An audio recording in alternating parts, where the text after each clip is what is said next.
Hello friends, educational fact channel में आपका स्वागत है। हाजिर है आपके लिए आज की एक नई अपडेट को लेके। हिमाचल प्रदेश यूनिवर्सिटी इक्डोल शिमला द्वारा आज एक एडमिशन नोटिस जो है वो जारी किया गया है। अगर आप प्राइवेट यानी कि डिस्टेंस मोड पे यूजी डिग्री डिप्लोमा यानी कि बीए बीकॉम करना चाहते हैं या फिर आपका पीजी डिग्री डिप्लोमा करना चाहते हैं, जैसे एमए वगैरह इंक्लूड इसमें हो जाती हैं। और अगर आप कोई डिग्री डिप्लोमा जैसे बीएड करना चाहते हैं या एमए एजुकेशन करना चाहते हैं तो डिस्टेंस मोड पे, तो उसके लिए यहाँ पे जो एडमिशन्स है वो स्टार्ट हो चुकी है। ऑफिशियल जो आपका एडमिशन नोटिस है वो जारी कर दिया गया है। क्या कुछ पूरा प्रोसीजर रहेगा, कब-कब आपकी लास्ट डेट है, कब से आप फॉर्म फिल अप करना शुरू कर देंगे, क्या एलिजिबल क्राइटेरिया रहेगा, सारी इसमें बात करेंगे। तो यहाँ पे आप देख सकते हैं, सबसे पहले अगर मैं बात करूँ तो यहाँ पे आपके यूजी जो डिग्री कोर्सेज़ है, यूजी कोर्सेज़ है जो आपके, उसमें आपका बीए, बीकॉम है, ईयरली बेस पे आपका ये रहने वाला है। 3 ईयर का आपका पूरा कोर्स रहेगा ये। और लास्ट डेट की अगर बात करें तो 28/2/2026 इसके लिए जो है वो आपके आवेदन की लास्ट डेट रहने वाली है। बात करिए अगर पीजी कोर्सेज़ की, जिसमें आपका एमए हिंदी आ जाएगा, इंग्लिश आएगा, economics, history, music, Sanskrit, public ad, sociology और आपका पॉल साइंस है, एमकॉम है और एमए, जेएमसी ये भी इसमें इंक्लूड है। तो यही है, इससे एक्स्ट्रा नहीं है। अगर आप किसी अदर सब्जेक्ट में करना चाहते हैं, जैसे एमए पहले मैथमेटिक्स भी होता था लेकिन अब नहीं होता है, तो ये मतलब जो यहाँ पे पर्टिकुलर सब्जेक्ट्स आपको दिए गए हैं, इन्हीं में ही जो है आप डिस्टेंस मोड पे जो एमए है वो कर पाते हैं।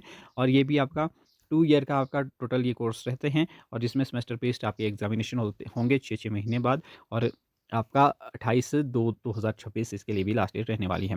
इसके बाद आप एमबीए भी कर सकते हैं और एमबीए में आपका 2 ईयर का ये टोटल कोर्स रहेगा, सेमेस्टर बेस्ड रहेगा। 28/2 इसके लिए भी लास्ट डेट रहने वाली है। आगे बात करें जो आपके एजुकेशनल कोर्सेज़ है, जिसमें आपका बीएड इंक्लूड है और आपका एमए एजुकेशन है। तो इसके लिए आपका ये भी 2 ईयर के कोर्सेज़ है और जो आपका बीएड है वो आपका एनुअली सिस्टम से चलेगा और आपका जो एमए एजुकेशन है वो आपका सेमेस्टर बेस पे है और इसके लिए भी 28/2/2026 जो है वो लास्ट डेट है।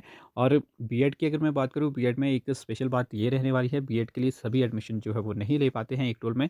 इसके लिए जो मेनली एलिजिबल क्राइटेरिया रहता है वो आपके पास जो है वो जेबीटी का जो डिप्लोमा है वो होना चाहिए। इसमें जिन्होंने जेबीटी डीएलएड किया है वही जो है यहाँ पे एक रोल से डिस्टेंस मोड पे बीएड कर पाते हैं। अगर आपने सिंपल ग्रेजुएशन किया है तो आप इसके लिए एलिजिबल नहीं है। तो इसके लिए या तो आपके पास जेबीटी का डिप्लोमा चाहिए या फिर आप अगर इन सर्विस है, अगर आप जॉब कर रहे हैं, टीचिंग प्रोफेशन में है, तो आप इजीली जो है वो यहाँ पे एडमिशन जो है वो ले सकते हैं। बात करें यहाँ पे आपकी अदर कोर्सेज़ में, आपका जो डिप्लोमा इन योगा स्टडीज़ आ जाएगा, फिर आपका डीसी आ जाता है, डिप्लोमा इन कंप्यूटर एप्लीकेशन अगर आप करना चाहते हैं और आपका डिप्लोमा इन डाटा साइंस आ जाएगा।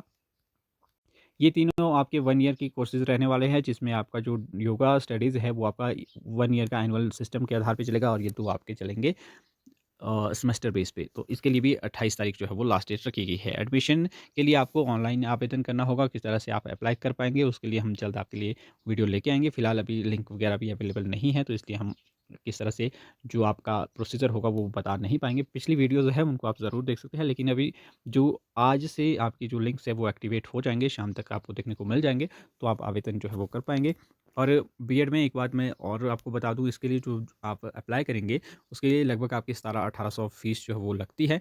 और बात करिए अगर एमए की, तो एमए में आपकी एप्लीकेशन फ़ीस अभी 500 लगेगी, इतनी ही जो है वो लगेगी। फिर आपका एग्ज़ाम होगा,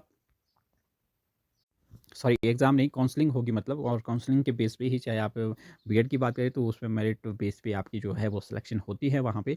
अब वैसे तो पहले ये आपका 65 तक भी मिल जाती थी एडमिशन लग, लेकिन जब जब से ये आपके रूसा सिस्टम वाले कैंडिडेट्स आते हैं, मतलब यंगर जो है आपके नए कैंडिडेट्स हैं, इनकी जो परसेंटेज है वो काफ़ी ज़्यादा रहती है। तो इसलिए आपके अगर मार्क्स 70 अबव है तो आपके चांसेस है कि आप जो इक्डोल से बीएड कर पाएँगे, क्योंकि इसमें जो मेरिट है वो आपकी ग्रेजुएशन की ली जाती है, आपकी जेबीटी की नहीं ली जाती है। तो ग्रेजुएशन के बेस पे ही आपकी एडमिशन इसमें होती है।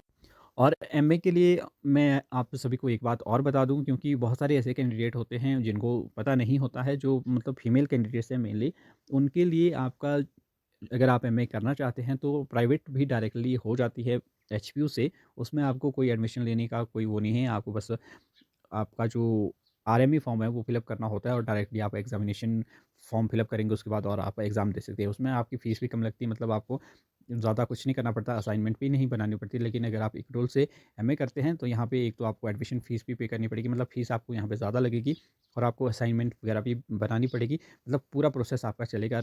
लेकिन अगर आप डायरेक्टली एचपीयू से एमए करते हैं फीमेल कैंडिडेट्स और आपका कैटेगरी के जो बॉयज़ है वो उसके लिए है एलिजिबल, लेकिन जो जनरल कैटेगरी से हैं मेल कैंडिडेट उनको तो इक्डोल से ही करनी पड़ेगी।